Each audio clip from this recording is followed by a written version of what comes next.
som de sinos de igreja seguido por um silêncio abrupto e um som tenso e atmosférico.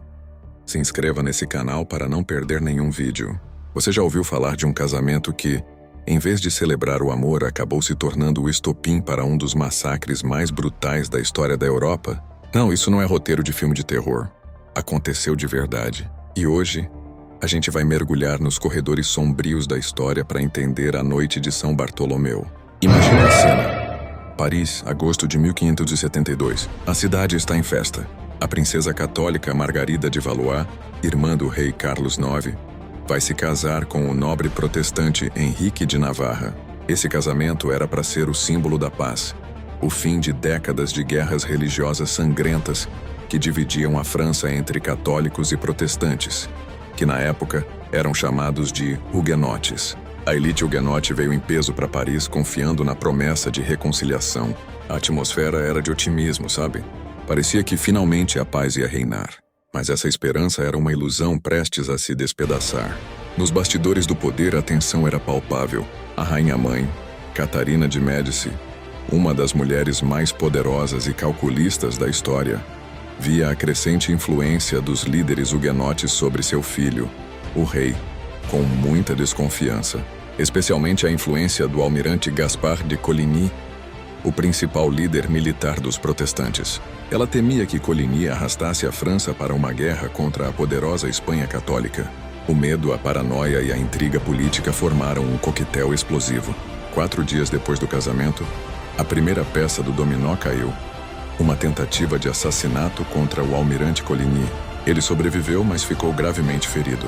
A notícia se espalhou como fogo em palha seca. Os huguenotes furiosos exigiram justiça. Eles se sentiram traídos. A promessa de paz tinha sido quebrada. O clima em Paris ficou elétrico, perigoso. E então, o terror se materializou.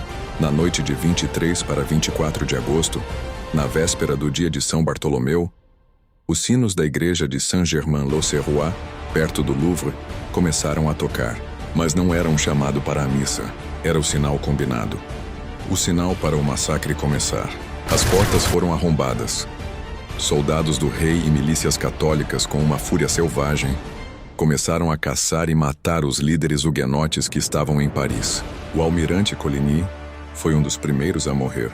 Ele foi assassinado em seu quarto, esfaqueado e depois jogado pela janela.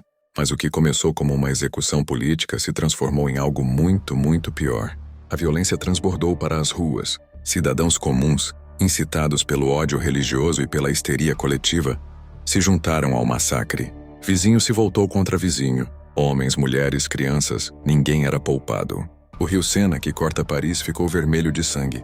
Seu leito lotado de corpos. A carnificina durou 3 dias na capital e depois se espalhou como uma praga por outras 12 cidades francesas, continuando por semanas. Os números são aterradores.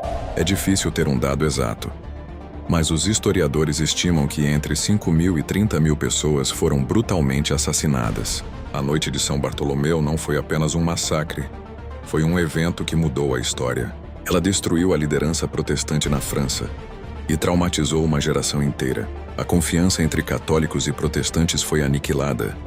E as guerras religiosas mergulharam o país em mais 2 décadas de conflito. Essa noite sombria nos lembra do quão perigosa pode ser a mistura de fanatismo religioso, medo e manipulação política. É um capítulo brutal que nos força a olhar para os abismos da natureza humana e a nunca subestimar o poder destrutivo do ódio. Uma lição trágica, escrita com sangue nas páginas da história.